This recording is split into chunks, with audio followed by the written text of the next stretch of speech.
Bon appetit. Breakfast done. Next time you see me will be...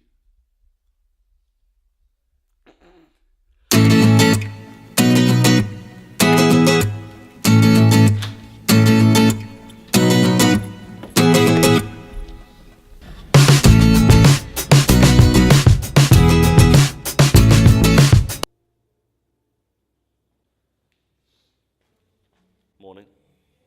It's 7:30 and this is the earliest I've trained in probably a year. Yay.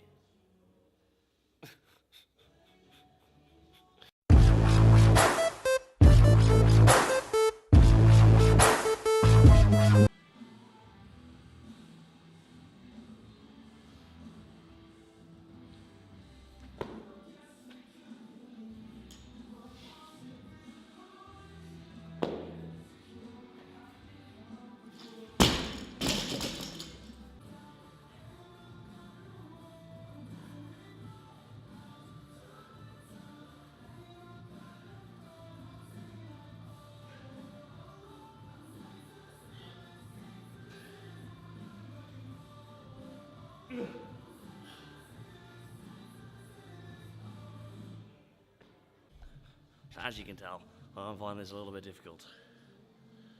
I just don't seem to quite understand the grasp. I understand what they're trying to do. It's a very clever program, but I'm finding it very hard. I just can't seem to get myself in the L shape. Either way, I can't seem to get myself in the pike position very well. So I'm going to give it a go. I think I need a little bit more height on the box.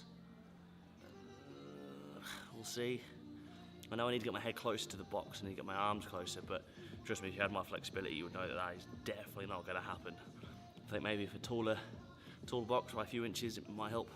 We're going to give it a go again and see how it goes. It's a little bit frustrating, but all smiles. We'll keep it going. Let's take 27.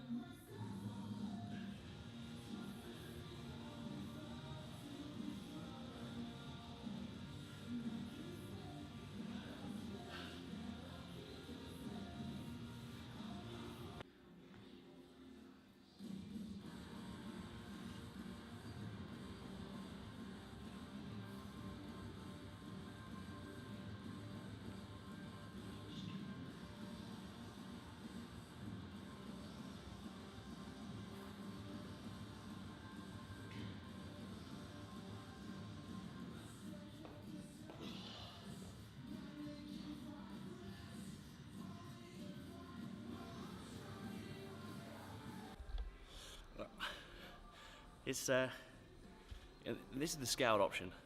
It just really winds me up. So the RX, well, I presume the program says to do strict deficit handstand push-ups, which is fair enough. I can do 5, max probably, and then the scaled version is do it on a box and a pike position with a 4-inch deficit. I know that I'm using the dumbbells, and it might be easy to use some plates, but the dumbbells are exactly 4 inches off the floor. You know, it kind of simulates parallettes. And I thought with half my body weight taken off due to the pike position, I thought it might be a little bit easier, but obviously not. Like we said, we've seen it with strict position. If I don't have anything to grip onto, my body can't physically stretch into that. So that's a bit of a problem I have with that. 35, maybe 40% of the program done with. I know say be positive and keep going. It says to spend 20 minutes max on it, and then massive capital letters it says scaled to as needed.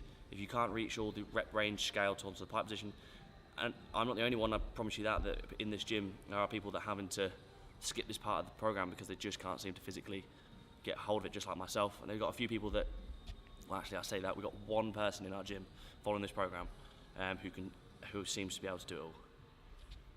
So I do think that a little bit of tweaking may need to be involved. I'm not a coach, I'm not a CrossFit coach, but I'm not a program planner for these kind of athletes. You know, these are made for people who want to go to regionals and things like But even with a scaled option, it still doesn't seem very viable. So I'm going to have to skip this part of the program and go into the accessory work. Well, actually, no, I'm not going to move on to comp train and do my rowing on there. And that's all I want to do now. I like the split jerk, that was good, that's just basic.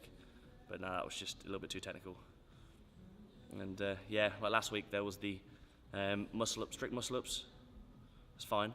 Then do them with band. I can do muscle ups, not a problem. When it comes to strict muscle ups, no. And then it came to do with doing the resistant bands. That was even hard. And to try and do the eccentric ones as a scaled option of bringing yourself down over a 5-second negative, still a very difficult thing to do. I do think I like the idea of the program, but I do think that it just needs to go away and have a think about some things that others can't do. Maybe you got your strength, you got your conditioning based, and you got your general overall base. Bring out foundation. I think a foundation base would be perfect. I know I'd jump on that to build us up from scratch, because people in my gym, we're not a CrossFit gym. We have a CrossFit box essentially, but it's a functional fitness room.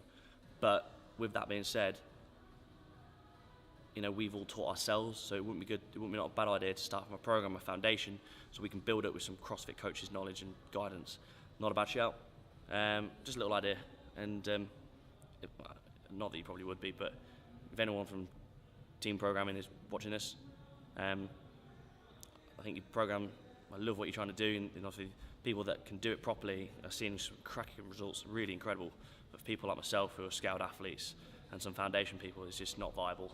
And it's just not possible. We haven't ended up having to skip about, like I said, a chunk of the program out, and that has happened quite regularly.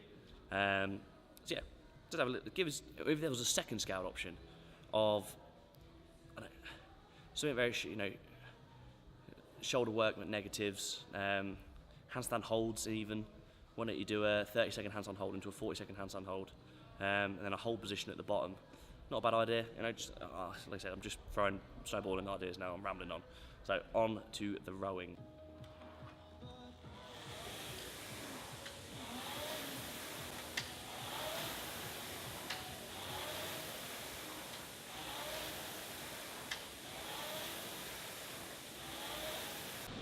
And that's that done. The training finished today. Not too bad. I had a bit short for time, so I had to do what I could do. And that's the heater, if you can hear that in the background. A lovely heater. So, finished now. Back to work. A little bit of a funny thing that I said today. Well, I think it was funny. I had a client in today and was doing some clean complexes. And I said, right, free from the floor, free from the hips, and remember to leave that bar into your fingertips. Hello, darkness, my old friend. I thought it was hilarious. I am still waiting for you, Matt, to respond. I know you're watching this. If you're Matt Fraser, pop a comment below. It really does help the channel, Matt. Don't be selfish. Let's support me. Support those YouTubers. Isn't that right, Matt? Yes, Matt. If I was a question, would you be my answer? If I was the music, would you be the dancer?